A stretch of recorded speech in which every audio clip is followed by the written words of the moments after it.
Hey everybody, we are now live. What's up? What's popping? What's going on? I hope you are awesome, team. I really, really do. So today we are speaking to, I do that a lot. Today we are, and I do that. Today we're speaking to Phoebe, the owner. Here she is. Look, she's on straight away. She's like the fastest. I love that. Let me see if we can get her on immediately. Coming podcast has had over 4 million plays. How cool is that? We're going to get her on in 3, 2, 1, boom. I always get that wrong. There she is. Hi. Hey, Phoebe, what's going on? Early bird catches the worm, right? As soon as you got on, I was like, I'm ready. I'm here. Let's do it. You're on there. I love your yellow earrings, by the way. They're very vibrant. Yellow is that color. I was going to say, is that your power color? One of them. I have a color, but you're so greedy. You know, when you got a lot of power, you got a lot of colors, you know? Yeah. What are his fonts? That wasn't even planned. That was such a cool response.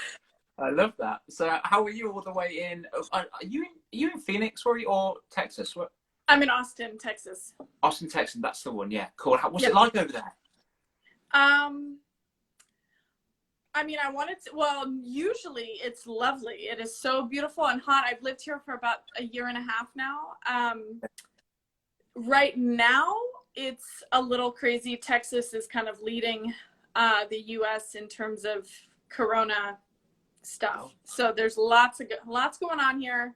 Thankfully, a lot of masks, but it's a little chaotic over here. I have to be honest.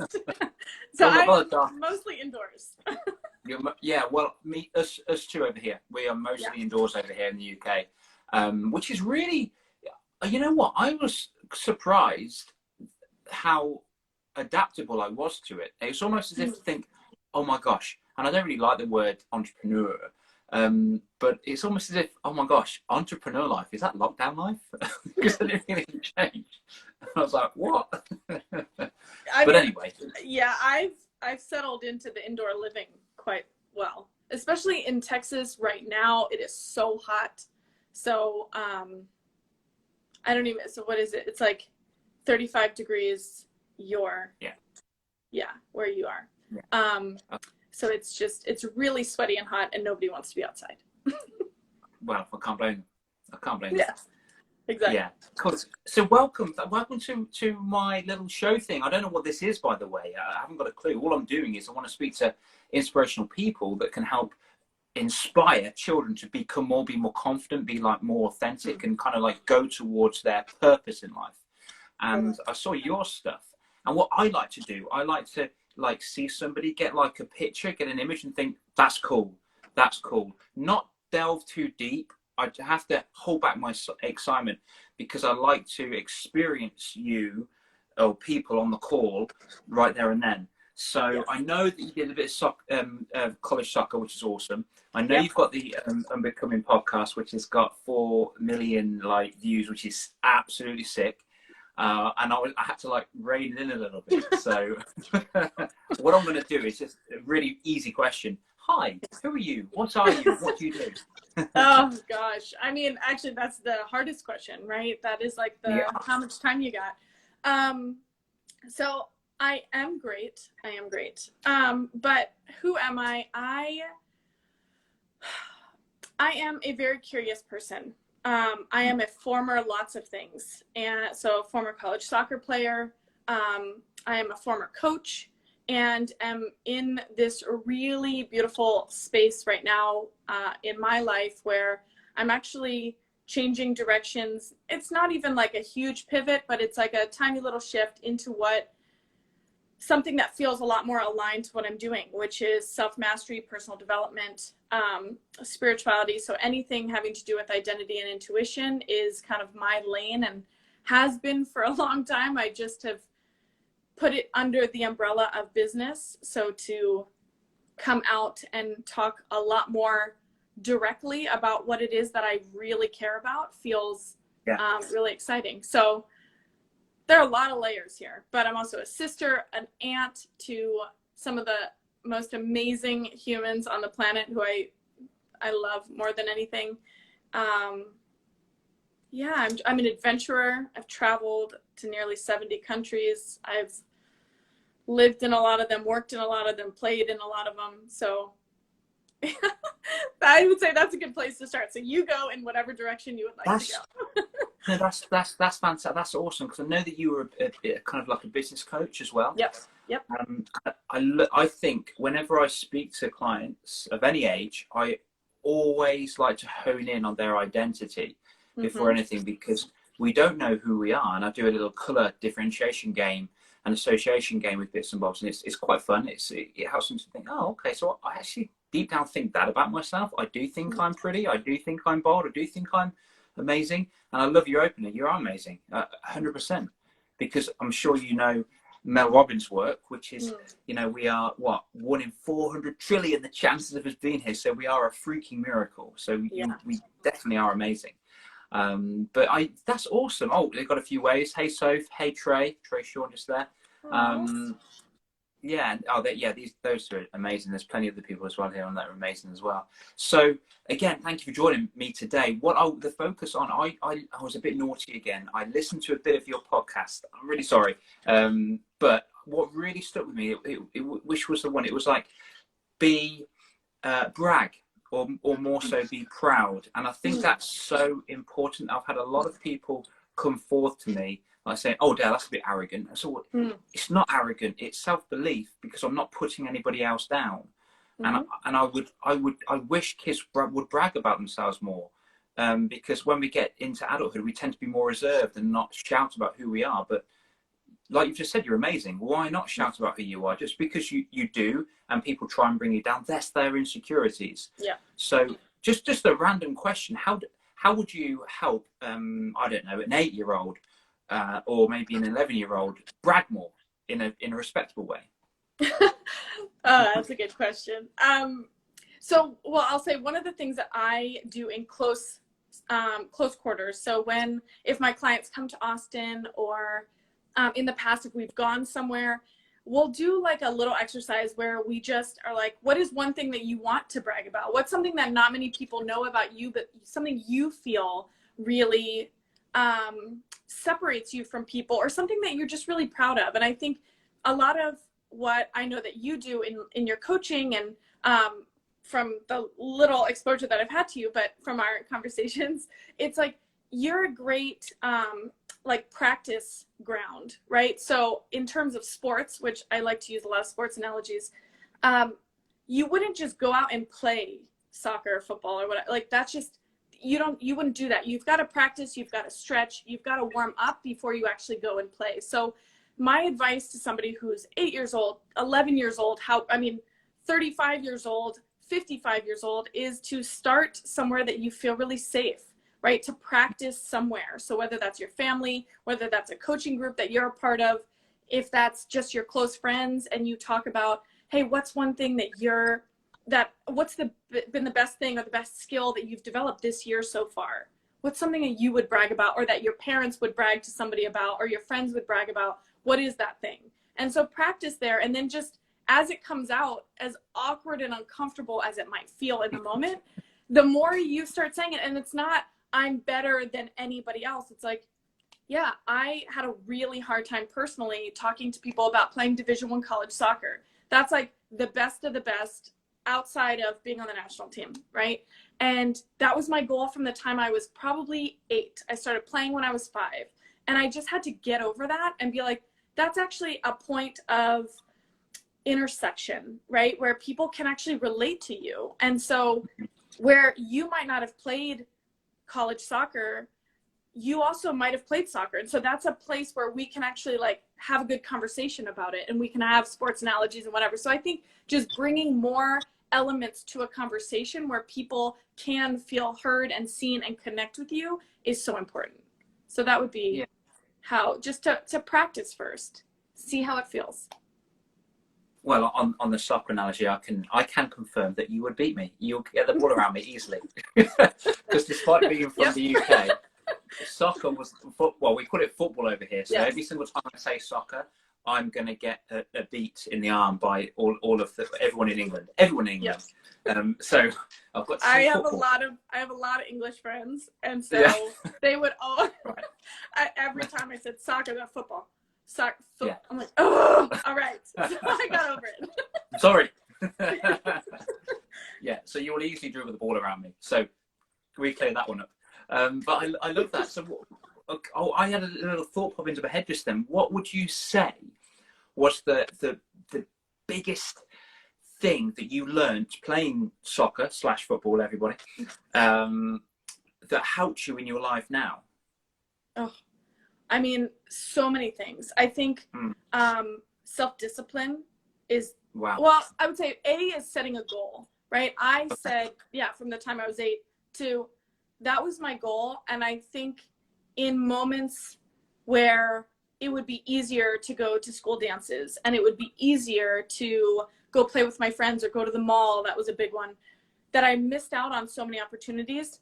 But because I was clear on where I was going, it almost, I mean, for me, it kind of gave me an excuse, right? So I didn't have to feel so uncomfortable not going somewhere, because I'm like, well, everybody knows that that's my goal. So having a goal and sharing your dreams out loud, that's a really big one. Everyone that knows me from the time I was 8 probably knows that that was my goal. And it was no surprise to anybody that that was actually what was driving me. That's what was happening. Self-discipline, just feeling really focused, going out above and beyond, going out and playing. You know, I would make my brothers like stand in our garage and play goalie, and then I would have to, I mean, it was just, you know, kick him in the face and all kinds of crazy stuff. We have a great relationship now, but at the time, you know, he was a prop for me to do what I needed to do. And then I think just teamwork, you know, that feels so cliche to be like, you know, to rely on your team. I also played a bunch of other sports that were like tennis, for example, I was a singles player. So I got to play both, where one is with teamwork, the other one you're on a team, but it's more solo. And I really loved that at the end of the day, yes, it's how the team played. And a lot of people would argue with me that, you know, I know a lot of parents say, it's not if you win or lose, it's how you play the game. Yeah. And yes, that is so true.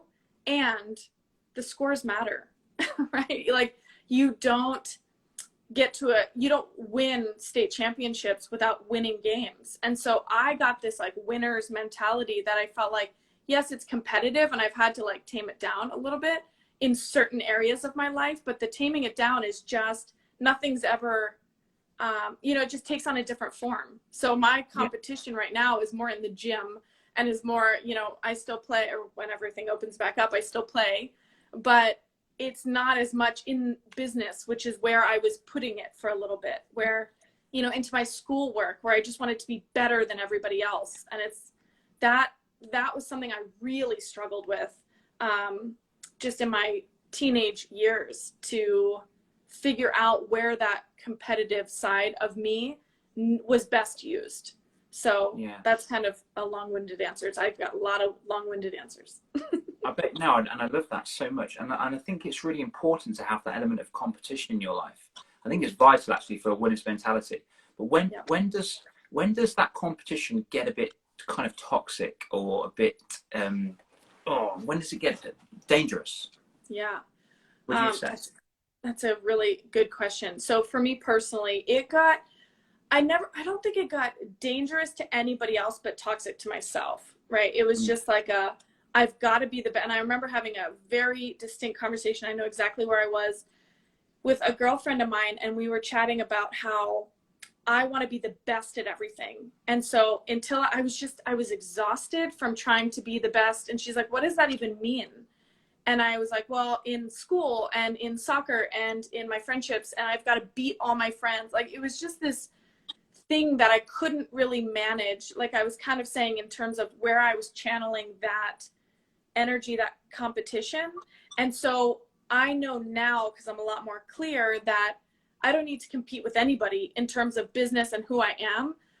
On the soccer field is a different story, you know, and I'm very competitive in that area. And I think that it's just, I would say for anybody who struggles with that, just to let some people know, right? To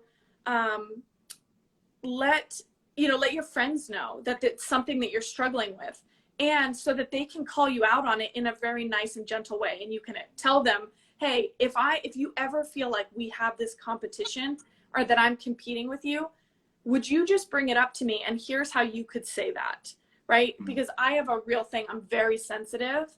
And so in certain areas, right? Like if you hit me on the soccer field, I'm not going to be sensitive, right? That's how you play. That's the game. But in terms of how you package and deliver feedback, it needs to be a little bubble wrapped for me. And so really getting honest about, hey, here's how you can say that, give them the language to give you feedback in the way that feels best to you, in the way that you can actually hear it and receive it.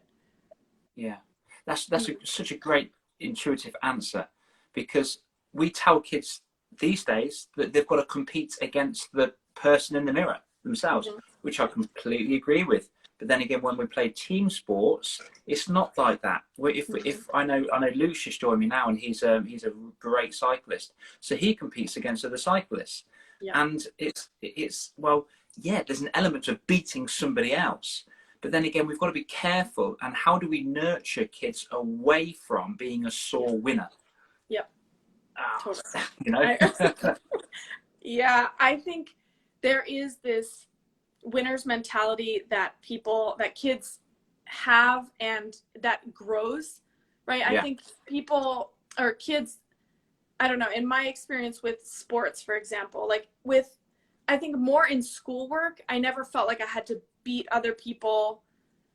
In sports, it was different. And so how that translates now as an adult, I think is I'm able to kind of turn it on and turn it off when I need to, but also realize that, you know, if I go and I play kickball, for example, with some of my friends, I know that a lot of them are not very athletic, that I don't actually need to compete against them. I could probably win, but no, it's obviously not like that. Obviously. But only place that you could win. No, but it's just that there's a time and a place for that. And I think I took the competing with the person in the mirror so seriously, almost to the detriment of myself, right? Almost to the point where I was beating myself up more than anybody else. And I am really hard on myself in a lot of ways. And so a lot of that has been, I mean, my show is called Unbecoming. It's like unraveling all of this stuff that you've put on yourself, judgments and expectations, and that I've got to be the best. Well, I just kind of peeled back the layers and got really clear on, what do I want to be the best at? What am I naturally gifted at? And so I think in some ways it really helped me. In other ways, I think I could have done it a little bit better with some guidance. Yeah. And that's really important, guidance, because since I went through a bit of a harsh time in my past, having that mentor was just insanely useful for me. I don't know where I'd be right now if I didn't have somebody to guide me in that realm. Because it's okay, so you need to be more confident, you need to do this, you need to, well, how do I get out my own way? How do I do that? How do I unbecome? Which I think I'm kind of understanding it. It's almost as if maybe the analogy, and you keep saying peeling back the layers, I think of every single person on this planet is like, and this isn't my thing, I've got it from somewhere else, but I forget where it is. It's a diamond. Every person is a diamond on their planet. And then they grow up. And as they grow up, they get certain amounts of limiting beliefs and negativity and put downs and shuts of doors and neglected. And that just builds up crap until we turn into this wonderful adult that's just like this beautiful diamond, which is just full of crap all over it. And we don't like to expose that vulnerability of crap. So what do? Well, let's just sprinkle a little bit of glitter over it. So it appears like we're happy and safe and cool and loving life, but we're actually not, because it's all this crap. So I love the fact that it's called Unbecoming. Insanely clever words. How do you help somebody unbecome? Am I saying it right? Yep, totally. So yes. I feel like the important thing is, so there's I can't take credit for the name. I did choose the word, but there's I know, hopefully no one's listening. So there's a quote by Paulo Coelho, who wrote The Alchemist, which is a fantastic book. It's one of my favorite. And he said, maybe the journey isn't so much about becoming anything. Maybe it's actually about unbecoming everything that isn't really you, so you can be who you are meant to be in the first place.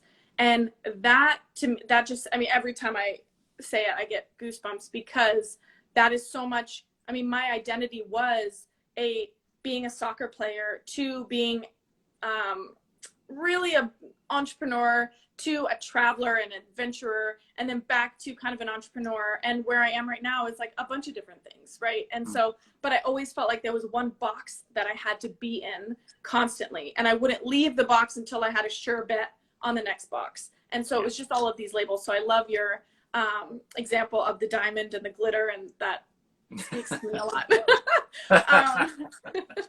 So your question about, how do you help people unbecome? Well, what I have realized is that not enough people are really aware of what their real issues are, what they're really struggling with. And so to say, yeah, I'm sad, I'm depressed, things aren't as great as I think they should be, right? It's like identifying those patterns and identifying things that are almost like those thorns in your side where you're like, well, like, so for example, with me, a huge thing that I had to unbecome was comparing myself to everybody, right? And I still struggle with this a lot. And so I have to consciously turn things off. I have to not look at things on my phone. And I had to unbecome the judgment of myself that I wasn't good enough, that I wasn't smart enough, that I wasn't pretty enough, that I didn't have enough money, that I didn't have as many friends, like all of these little things that weren't actually little things, were actually really big things. So in kind of my unbecoming process, the first part is audit, right? Is like auditing in your life. What are the things that you wanted to do? I ask a lot of people now, adults that are super successful, I'll ask them, what did you want to be as a kid? And where did that go off the tracks, and where did you kind of stay on there, and what elements of it are still true to this day? If you had asked me when I was 8 years old, I wanted to be two things: a professional soccer player and a talk show host. And I didn't quite get to professional. That's okay. And then, I mean, talk show host, that's kind of what I do. It can go to another level, which is the hope and the dream. But there are elements of that story that for me were like, okay, so why am I not a talk show host? Why do I not have a TV program myself? Well, because I struggled with all of these beliefs about I'm not smart enough, I don't know enough, I don't know as many people, like all of those things. And so just to bring them up to the surface in order to actually clear them is so important. And so if you're a kid listening to this, or I don't know how to address kids, but if you're a kid, if you're younger than me, or if you're older than me, whatever, it's all the same, right? It's like, if you are feeling like you're not as good as somebody, or you don't, like, what is the feeling if you look at your friend or the person in your class that you're like, oh, they just have it all. They're happy, they're perfect, they're pretty, they've got a boyfriend, whatever. What is the feeling inside of you? And so as I said, to kind of bring that up to the surface is really important, because if we don't know it, we can't clear it. If we don't acknowledge it and we don't go and look for it and find it, and a lot of times it's really painful and heavy and it doesn't feel that fun. But what I know to be true is that once you're able to alleviate that stress and pressure, or to break that belief down into more manageable pieces where you have a track record of that happening, right? In my life, there's nothing to say. There's very little evidence to support now that I look at it, right? If whatever you look for, you'll find. So if I look for all the reasons why I'm dumb, I could find so many when I didn't, right? Like, I'm sure you could as well, even though you're... Oh, that's no. Some more than others, but I'll give it to you. I'm a winner. Exactly. You always ever win. I get it. Kids, listen to this guy. So in my life, that was not the case. But, I would find, now I go and I actually look for ways in my life where I was smart, and I proved myself, and I was, I had something really intelligent to say. And again, what you look for, you get. What you look for, you find. So finding evidence to support how you actually want to be feeling is so important. Very long-winded, I'm sorry. Please be more long-winded. That was absolutely fantastic. I've got a lot of comments on here. Will just mentioned it first. He said he absolutely loves it. Trey Sean's getting involved. Is it Chris Kelly? Hey, They absolutely love this. So thank you so much for that response. And I completely agree. It's almost as if I've got so much to jump on, but I don't want to take your time away. It's almost as if you've got a hairline fracture in your leg and you ignore it. Mm-hmm. You know, it's just going to get worse and worse and worse, just like a limiting belief. I'm not special. I'm not enough. I'm impatient. I'm unorganized. I'm dumb. Whatever. Okay. Oh, by the way, I totally thought I was dumb because I was dyslexic, and it stopped me from writing a book until I got over that, exposed myself, and wrote the book. And so I'm all happy about that now. That's so amazing. Oh, thank you. Yeah. and if we don't go into the leg, and we get vulnerable and we peel back the skin, then the flesh and the muscle, which is scary and vulnerable, to fix it, it's always going to be there. It's always going to not help us achieve. It's always going to stop us from running a great 5K time or marathon time, because we haven't sorted it out, because we like to hide from it. So that was really, really, what a detailed response. I love that so much. And in regard to the kids as well, like you've got to, I think integrity and honesty with yourself is vital. And you mentioned that in one of your podcasts as well. So I thought it was such an intricate thing to say, because if we're not honest with ourselves, we're not really going to be honest with anyone else. Yeah. And the other thing you said as well about, if we look for something, we're going to find it. Well, what questions do we greet ourselves with in the morning? Oh God, so tired. Oh, I shouldn't have had that cake last night. I'm so fat. Jeez, whatever that. Oh, and you look for it and you find it, and you beat yourself up, and you think, oh well, actually no, Dale. The reason why I had that cake for was because you're lazy and you couldn't bother to make something, so you thought you eat that and you're going to have a load more calories. So when you have your calories, you're going to be fat and you're going to put more weight. You're not going to get towards your goals. You're not going to achieve anything in life. So what's the point? You might as well have a little bit of cake. You know? Yeah. And that's it. It's like, I just find one of the best the things that I love most about, again, this is very athletic focused, but about tennis and soccer too, but it's like, how quick can you shake it off? And there were moments where the higher I got, the quicker you have to shake it off, because somebody's going to play you the ball, and then you pass the ball and it goes to the other team or whatever, and they are attacking your side, and you're like, well, I could either moan about it or I turn around and I get it back, right? And I think that translates into so many different areas, right? If you fail a test, or you do something terrible in your family, like I think there are a lot of family dynamics also at play, which are really interesting to me to kind of dissect and to look at. But if you are constantly in this, I mean, with the cake example, that's a really important one, where just get over it, right? Like, okay, I had too many pieces of cake. And for me personally, this is a really important topic, because I have had so much of my life, I've had disordered eating, because I just couldn't, eating your feelings, but eating and hiding things and not eating. It was just so much of since I was 10.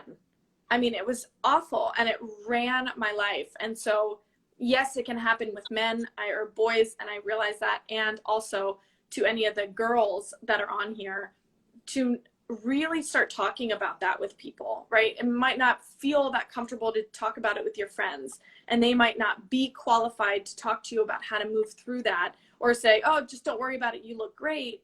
But there are so many resources available out there, and people and coaches to be talking to. That's something I'm really passionate about, because I think I've wasted and I don't think I have any real regrets in life, because everything has gotten me to where I am now. But I feel like if I had not wasted so much time judging myself for what I was or wasn't eating, what I was or wasn't doing, who I was or wasn't dating, or what, it was just so much noise. And I think the focus of unbecoming, of, getting rid of some of the judgment that we have, is just to experience a calmness, a quiet mind. Your life isn't always going to be a peaceful, perfect, Pinterest perfect thing on the outside, right, that we see on social media and everyone talks about it, but you can't have pleasure without pain, right? You can't have all happy, no sad. It's just not possible. So to understand that in the sad moments, there's a light at the end of the tunnel, and hey, maybe tomorrow will be better. Let's just go to sleep early tonight. You know, let's end this one and get up early and, you know, and hopefully feel happy tomorrow. And you have a choice in that. And then in the happy moments, knowing that this is awesome. I have a history of, I'm like this. I am like high highs, low lows. And that comes with, you know, I look at some of my even keel friends and I think, God, I wonder what life would be like to be like that. That is just not, I have come to accept that about myself. That is not how I live in this world. And also knowing that when I'm having a moment and I'm like, oh my gosh, this is amazing. I'm amazing. Things are happening.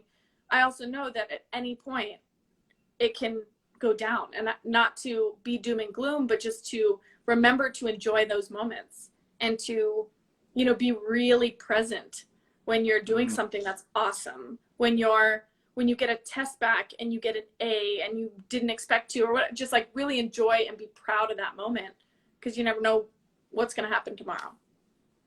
No, and I love that analogy. In fact, if we go into the hospital right now and we saw somebody attached to the ECG monitor and the line was like this, it's also called flatlining. And that wasn't my thing. It was by Jay Shetty who came up with that, I think.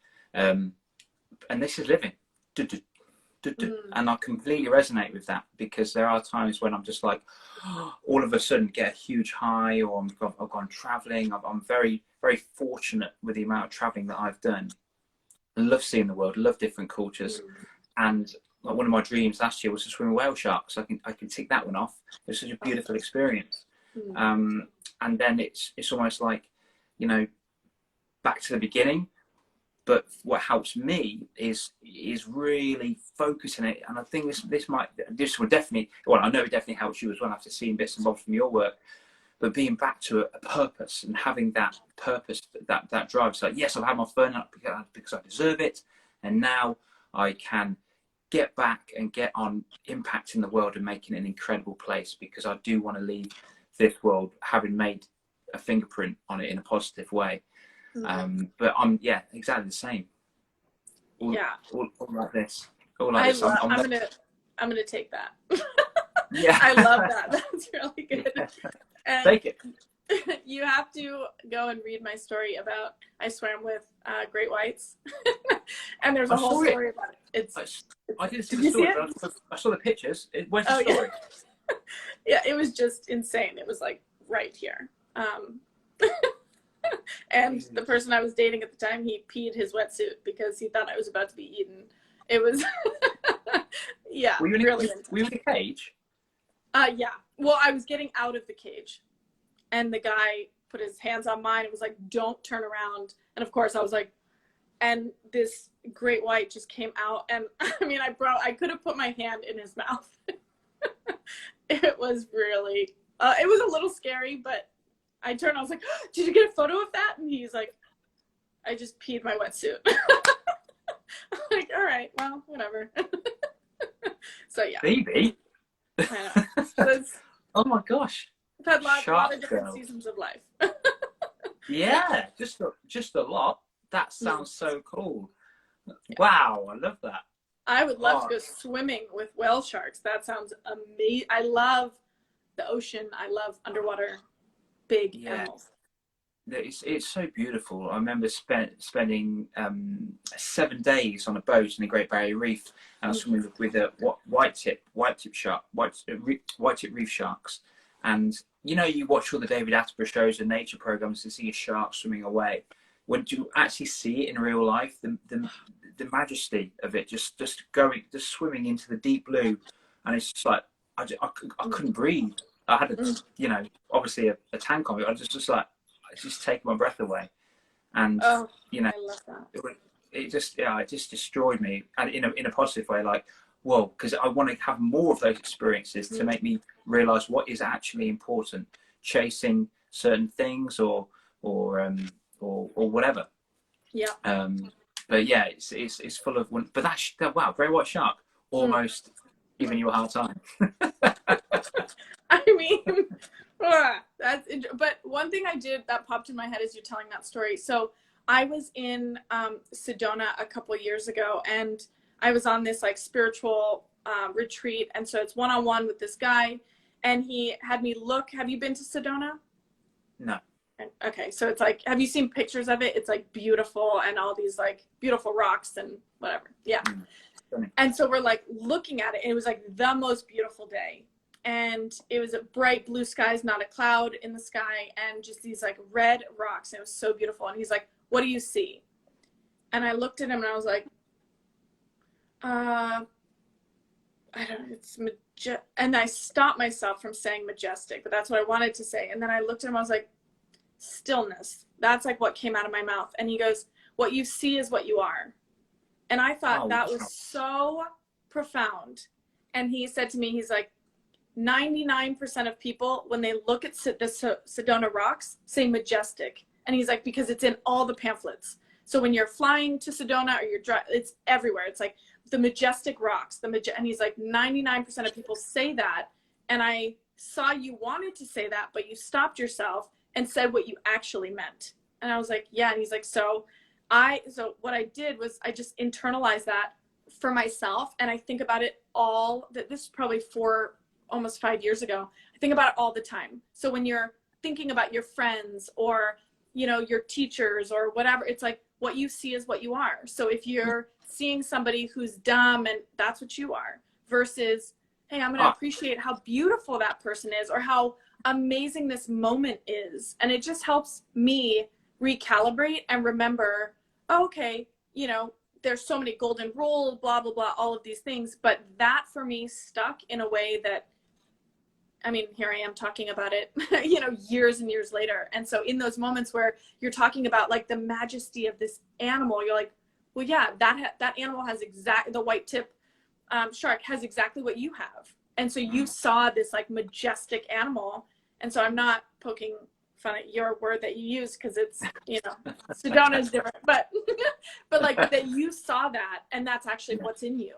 And that's because I could look at that same shark and say something different. So it's like the lens through which you look at the world is really unique, right? And for everybody, and it's different. That's so important. So two things. My mom's on. Hey, Mom. And secondly, that's exactly what I teach, or find ways to allow a kid to understand that when they're being bullied, because obviously a bully is saying all this nastiness and all this pain because they actually feel it in themselves and they project it out. So as I always say, it's two words twice: hurts people. And you to understand that, it takes a while. But when you're really secure in yourself and you're a walking miracle, when someone gives you a hard time, like, you're an idiot, you're stupid, you're fat, you smell, you're spotty, it doesn't have to be the exact thing, but they have that insecurity, something similar within themselves. I mean, I've done it. I've had to catch myself saying that, and obviously not recently, but ages ago. And I go back to someone when I actually hurt someone's feelings, and I said the thing, I don't know, maybe call them an idiot, but I can guarantee you, I am, or have done idiotic acts before. So it is in me, and I have to see it myself to throw it. So it's like, you point the finger, there's three fingers pointing back at you. Very common phrase, but it's very, very true. Well, and I think also to that point, there's like that piece of, if you're not sure what these limiting beliefs are, and I think there's two things. The first one is that I always thought that I had to wait for this moment where it was all going to click into place and I was going to feel totally confident and I've got this and I'm so sure of myself and whatever. And I've been alive for 35 years, and I know that there's not been one moment that I have felt like I had it all together all across the board. So the expectation for me was one day striving, all of this, beating myself up for not having it all together in all areas. And that expectation that you're going to feel, I mean, I'm sure there are things that you feel insecure about as well, I mean, No, probably not perfect. So. No. I forgot. Perfect. Come on, Phoebe, we've met already. Come on. I've never met someone also who's perfect, so it's great. Nice to meet you. And really, really humble as well. But I think there's that piece that's the, you know, that you have, well, that the expectation that you're going to have it all together. So if you don't feel 100% confident in yourself, that is okay. And to remove that pressure from yourself. The other thing is what I kind of started to say, which is that if you feel like you're not sure what your limiting belief is or what's kind of holding you back, just notice, and it doesn't have to necessarily be a bully or something, but if somebody says something and it kind of like tickles your insides in a bad way, right? You're like, oh God, it really hurts your feelings. Then there's some piece of truth to that that you're able to connect with. So if somebody told me that, you know, my hair looks stupid, I would be like, oh, that sucks for you that you have to watch that because I think my hair looks great, you know, like, or, you know, or my hair's purple or something. I'm like, well, turn it off. But like, or that like my hair's purple, right? That doesn't resonate with me because I know that's not true. But if someone says something about, I'll go back to being, you know, 10 years old. If somebody had said something about my weight, that would have like hurt my feelings for a long time because that was an insecurity that I had. And so not that they're proving it's true, but just to, again, bring it to the surface so that you know, oh, okay, there's something here I need to look at.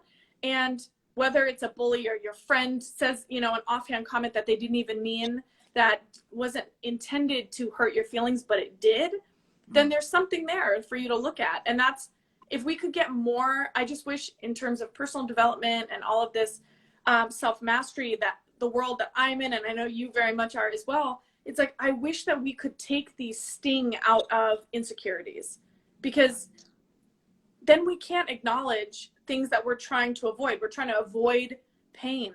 But if we can actually see pain as a necessary part of the equation, then when you see something, I love going to personal development workshops where all, you know, I get all my crap out on the table and I'm like, whoa, boy, here we go. There's going to be a tearful weekend. I love that. A lot of people don't love that. And it's because it agitates it, you know, it kind of causes this inner friction that I think we should celebrate versus wanting to push it down and not talk about it, ignore it, not talk to our counselor, our coach, whoever, whatever resource we have available, maybe even our parents, about if we could take that out, we would expedite the process.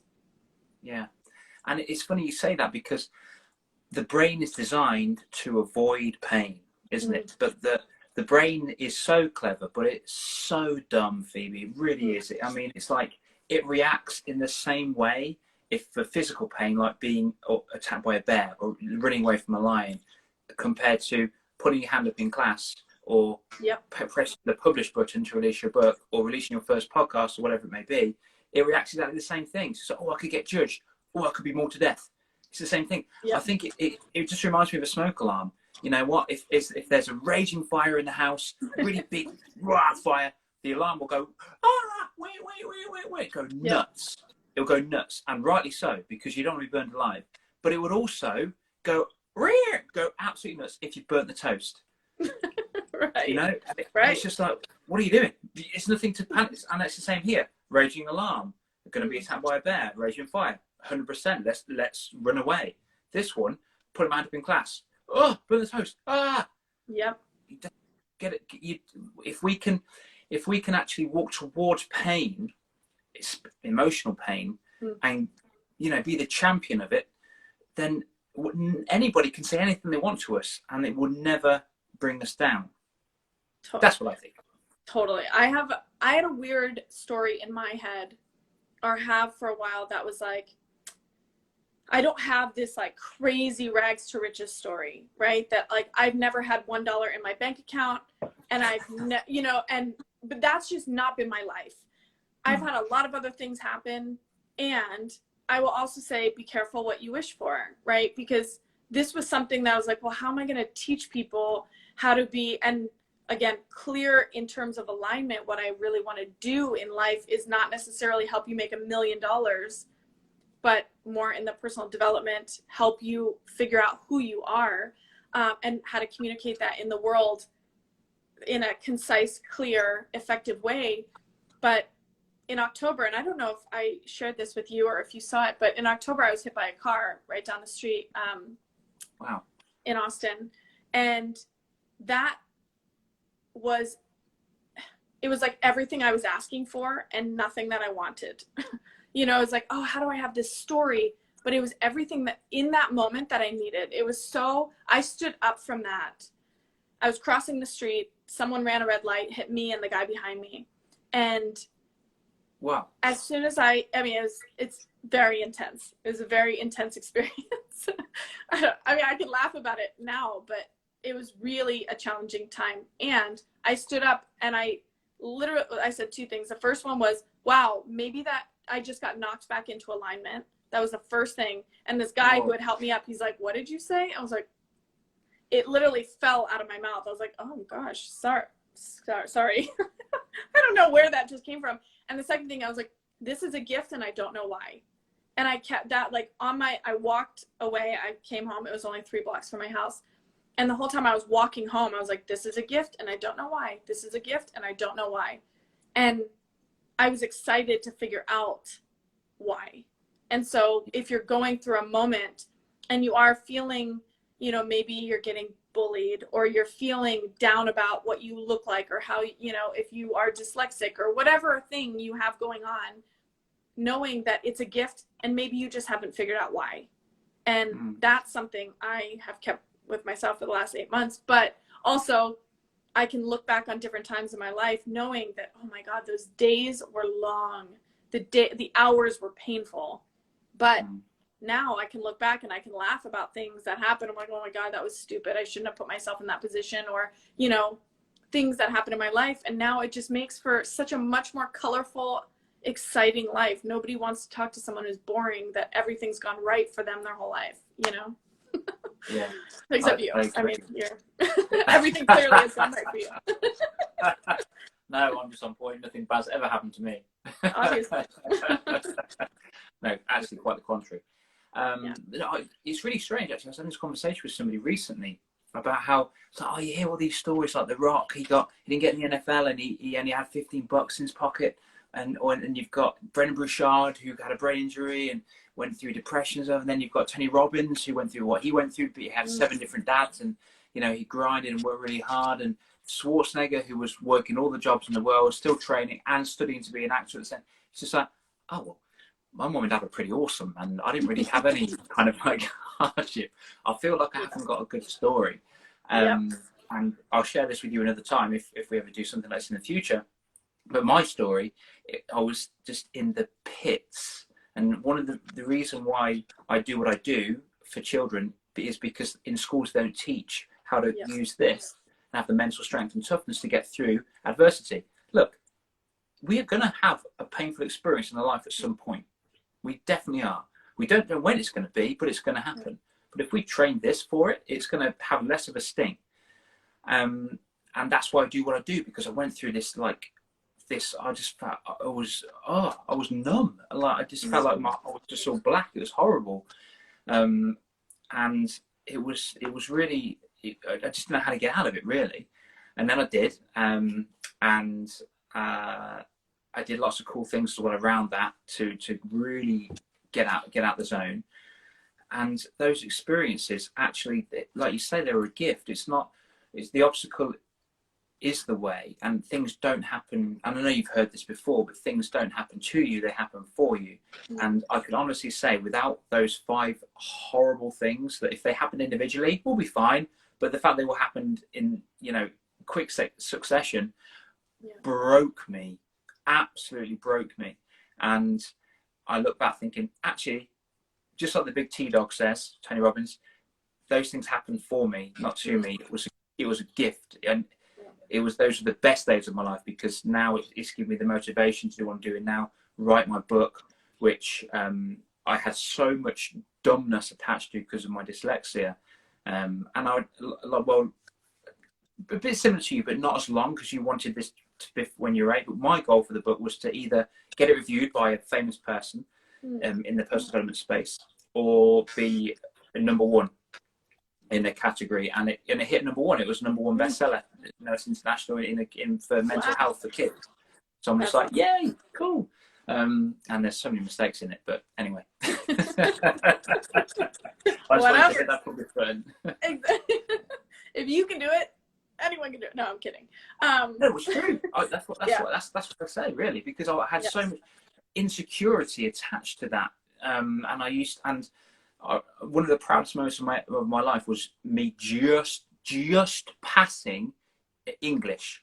And I remember opening my exam results with my mum. We were just on a walk in a street quite close, and I was scared. I couldn't open them without mum, and I opened them. I'm like, oh, I can't see. I was having a big hug. I was crying, and I was just like, I can't believe it. That was a big challenge for me. And I think the next challenge for my hidden insecure dyslexia was writing a book. So I thought, what sort of kind of confidence coach am I if I'm not willing to face my fear and build courage on the way? If I'm, and I remember, Phoebe, I was hovering over the publish button for about 42 minutes, like, I can't publish it. And it was finished. I finished it. Everything was like on point. The cover was good. Then, kind of, I need to make a coffee. I need to ring someone. I need to do.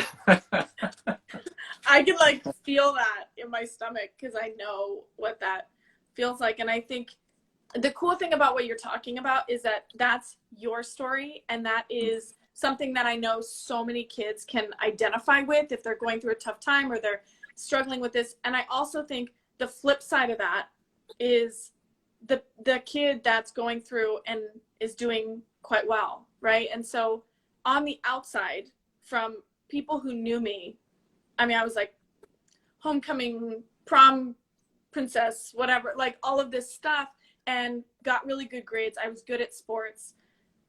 So I had a lot going well for me. There was also the part that nobody saw, right? So you can't have one without the other. And so the part that on the outside, I had no problems, right? But on the inside, it was this, just a real attacking myself. There's so much pressure that I put myself under. And I think that it's important for me to share that, not to tell you that I had a great life as a kid, which I did in some ways, but also to say that, when we look at role models, I think it's important to see yourself in their story as something. And I think, you represent one area of that. I think I can represent a different lane, that things on the outside were pretty good. And then, my life really started at 18. My dad passed away really quickly and broke everything that I thought was one way. It was the other. I just was like literally flipped upside down and was like, I have no idea what's going on. And then within a year, I quit soccer. I traveled. Like, that was my thing, was like, do what you want and do it now. That is like what I learned in that moment. But it was, when I look back, I'm like, I had a pretty sweet life. Like, I had friends, I had, sports and grades, but I put myself under so much pressure, and I was building up this false hope and dream that life was going to be perfect, that I was going to do the things, and I was going to have, I went straight from college to New York to work at a hedge fund, which is like not me at all. But I thought that's what I was supposed to do. And so I just realized I was ticking all the boxes. I was doing all the things I thought I should be doing. I thought I was a good sister, a good daughter, a good, doing all the things with a good friend. And ultimately the person I was neglecting more than anybody was myself. And so I was so good to everybody else and really crappy to myself. And that's been, I'm sure a lot of why you instill confidence in kids, right, is because you felt that. I do the same thing with my clients, because I know what it feels like to feel like there's nobody to look up to that has the same story that you have. No, there's nowhere that I can talk to people that I still want to be professional or seem like a good person, but I've got stuff going on behind the scenes that I didn't feel comfortable talking about it with. And so those are a lot of the things that I do right now, is like create safe spaces for people to really open up, to figure out who they were, because, or who they are, because I had no idea who I was for so long. And so I think as you go, you know, as you're listening to this, not you, maybe you too, but, you know, as a kid listening to this, my hope is that you see that all of these things that are happening in your life are just another chapter of this amazing story that I hope you're proud to tell, and try everything. That is something, you know, I've tried a lot of things, and I've realized some things that I really love and other things that I can't stand. And it's great. Both sides, right? To figure out, but write the most colorful story. That's, that is like the best advice I can give anybody, is just like, keep trying things, keep experimenting, right? Yeah. Be nice to people, chat up, you know, I mean, I'll have random conversations with really, you know, important people, and then, you know, go out and have a whole conversation with a homeless person because I really care about their story, right? It's doing more things, or not necessarily doing more things, but just trying more things. Oh, and my friend Anthony's here. Speaking of trying more things, he's from former foster kid into the NFL.